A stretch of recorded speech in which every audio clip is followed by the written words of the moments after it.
Ladies and gents, let's talk today about the muscles that flex your hips, otherwise known as the hip flexors. As you can see, the hip flexors bring your knee upwards towards your chest, kind of like what you see in the video. And wow, I'm looking at this for the first time and I look like I'm about to fall over. That's pretty pathetic. But at any rate, your hip flexors are important muscles. Lots of people have stiff hip flexors or tight hip flexors, and they're told by medical professionals or trainers to stretch them. What we're going to talk about today is that stretching the hip flexors might be a useful idea, but it's only really one piece of a larger puzzle. We're going to go over what else you should be doing in terms of exercises, and I'm going to show you some simple ways to start from the bottom up. This is the Angry Physio, and let's get going.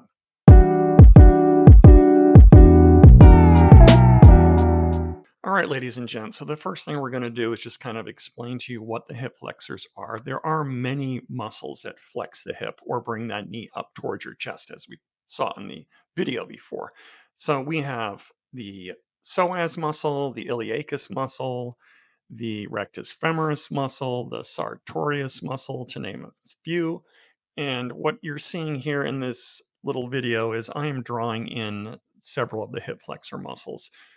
Some of the hip flexors attach from the spine or the pelvis down onto your hip bone, or your femoral bone, I should say, while a couple of the other hip flexor muscles have attachment down all the way down towards the knee in the patellar tendon. So many different muscles, and they all perform in varying degrees hip flexion. So let's take this and tie it into one more concept here. And this is super important. And hopefully this visual here will kind of stick with you. What is this and why did I put this here? Well, here's my rationale. In a nutshell, stiff is married to weak. So you can see here with our bride and groom, or bride and groom to be, I guess, that when muscles are stiff, they very often are weak. So hence, they're married to one another. And this is very often the case with the hip flexors.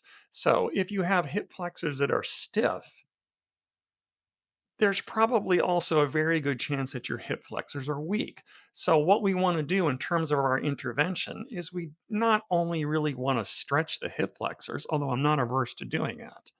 What I would want you guys to do also is to strengthen your hip flexors.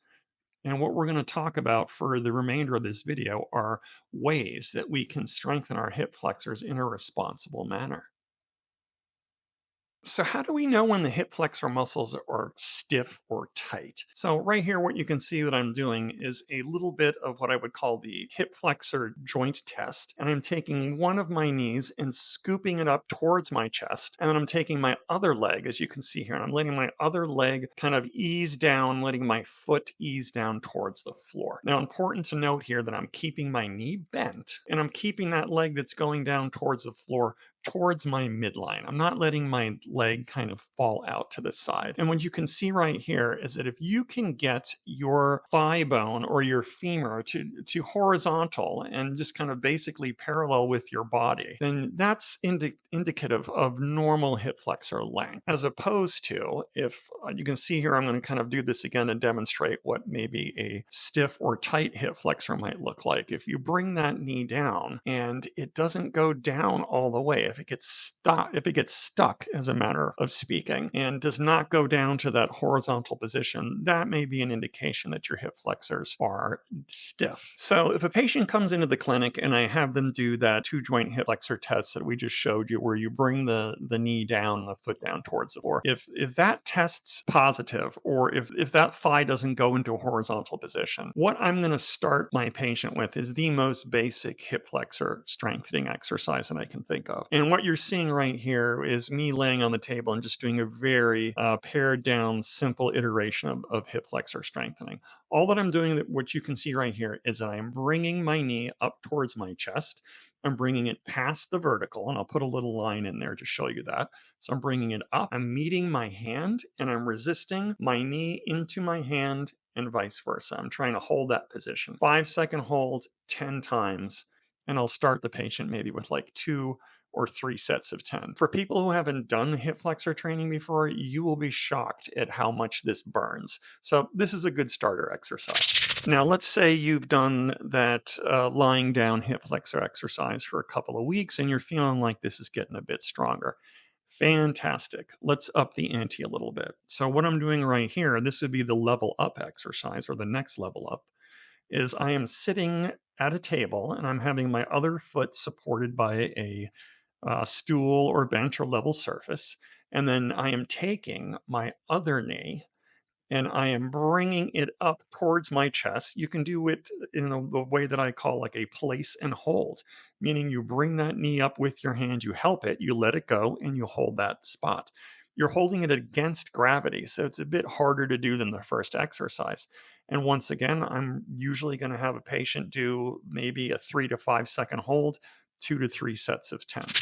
Here is our next level up. So what am I doing here? I'm lying on the floor. I've got some TheraBand resistance band, and I am now working my hip flexor through a complete range. So I'm starting with my leg flat, and then I'm bringing that knee up and a little bit out also because that's kind of the natural angle of the hip joint. So you don't want to pinch it too much. So I'm just pulling that knee up and slightly out, and I can play with the amount of resistance that I'm using, and I can play with the range that I'm using as well. And I can play with the speed at which I'm flexing my hips. I recommend that you play with all three of those variables. And once again, we're going to do 2 to 3 sets of perhaps 15 to 20 repetitions. And you definitely want to feel a burn with this.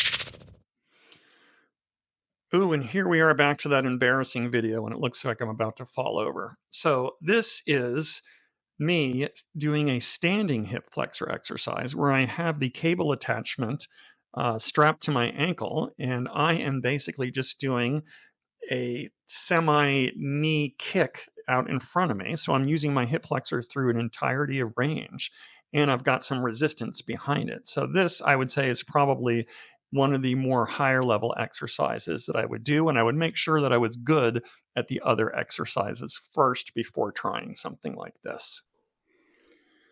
And before we wrap up, I want to talk about one more aspect here. If you have tight or stiff hip flexors, it's quite possible that that tightness or stiffness is impeding or making your antagonist muscles, in this case your glute max, makes it harder for you to train your glute max.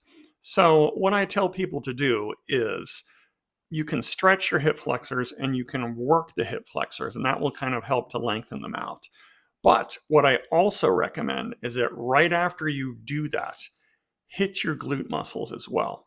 So what we want to do is reinforce trying to get your glute max to work better now that you have a little bit better of hip flexor length and your hip flexors can let go and they're getting stronger.